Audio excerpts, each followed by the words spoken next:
Hey, most of them out here. Today we are checking out the changes to the Empire, specifically the skill tree changes for Volkmar and the Arch-Lector Lords. The first skill I want to look at is Blessed Holy War. This one's a bit of a controversial one because the hero action success chance plus 10% apparently stacks. So you get 100% success chance for all of your Witch Hunters and Warrior Priests if you get enough skill points in this.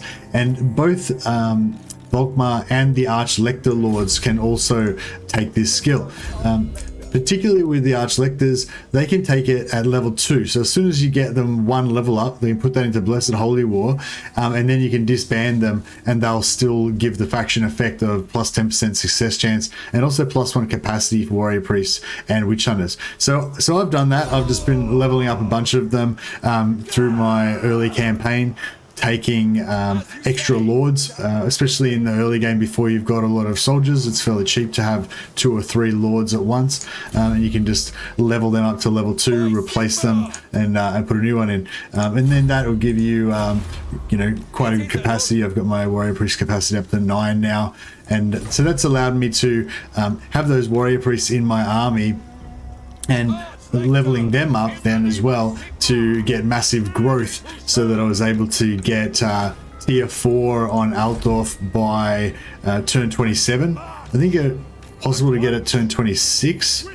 without doing anything too crazy. I just didn't quite organize my money properly, but there might even be some other cheesier ways to get it earlier, but turn 26 or 27 is pretty early for tier 4. It's faster than the AI even with their growth buffs. The second skill I wanted to talk about was Mere Mortal Men. This is the one that's making the Free Company awesome. So it gives them a Blessed Bullets ammunition, which gives them armor-piercing magical projectiles. So that's pretty awesome. But also the plus 40 diplomatic relations with men, including the Empire. That's going to make it a lot easier to get to those breakpoints. I think it's like 75, 150, and 225. That gives you plus 1, plus 2, and plus 3 high relations bonus to your fealty for your Empire elect accounts when you're trying to confederate those. So yeah, that plus 40 just makes it a lot easier for you to get that initial military access, non-aggression pact, and trade, which further buffs your relationships, just make the confederations a bit easier. So yeah, so that's pretty awesome. But the Blessed Bullet, that's, you know, that's what it's all about. The frenzy is great as well. Immunity psychology when their morale's high, and you know, some extra melee attack and AP melee damage. Tools of Absolution also gives them extra melee AP damage, but that's not such a big deal. But the AP bullets, the Blessed Bullets are where it's at. So if we have a quick look at Volkmar's Free Company, I'm not sure if these are completely maxed out. There might be still some more stuff I need to get in the tech tree or something. I think I've got pretty much everything for them though. Yeah, he's also got the Red Line, Pistol Corps, and Sharpshooter, and their max rank. But yeah, if you look at their stats, they're doing 5 missile damage, 5 base missile damage, and 13 armor piercing damage, which equates to a total of 43 damage over 10 seconds. And you know, almost 3/4 of that is armor piercing. So it's probably like, I don't know, roughly 30 AP and 13 physical or something like that. So yeah, very high AP damage for a tier 1 unit. And if you just want to make a comparison, this is Gotrek, doesn't have any skills. His one's doing 30, so about 30% less damage, and only 2 AP damage, as opposed to Volkmar's kitted out ones, which are doing 13 AP damage, so over 6 times as much armor piercing damage. So they, yeah, I don't know, what more can you say? Lots of damage, daka. It's good. And the last skill I wanted to talk about is War Eternal. This one, it gives a passive ability Wayfarer, which gives plus 200 acceleration and deceleration, as well as Strider. So basically, in addition to plus 20% speed and plus 10 charge bonus. So that's going to be for Flagellants, Empire Knights, and Free Company Militia, and both Volkmar and also the Arch-Lector can get this skill.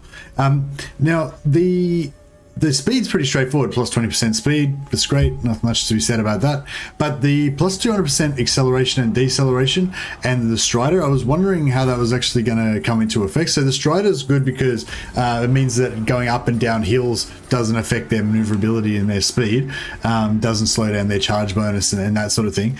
But the acceleration and the deceleration, I was interested to see how much of an actual effect that had in game. Here you can see some of my Free Company Militia buffed with War Eternal up against some Sigmar's Sons, which are just basically swordsmen.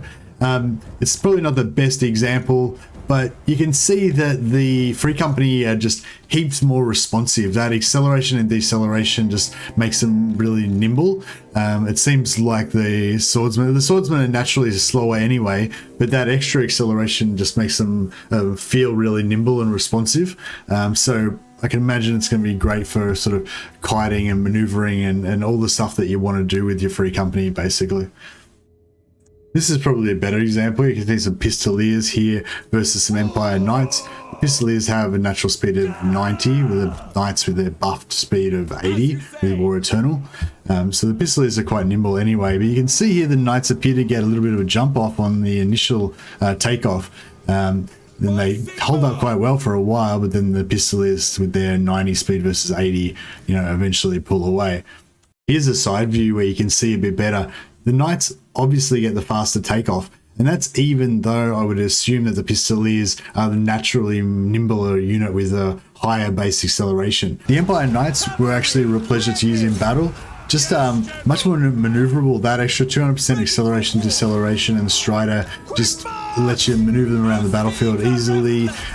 When you're cycle charging, they seem to turn around and pull out quicker, which in turn makes them more durable. They don't take as much damage after the charge. Their damage was still, not that great, but yeah, just much more maneuverable, much more pleasurable to use, and actually felt more durable as well. So yeah, so good change for the Empire Knights. So those are the 3 new skills that I wanted to cover. That's all I've got time for today. Hope you guys found that informative. Thanks, guys. Quickly!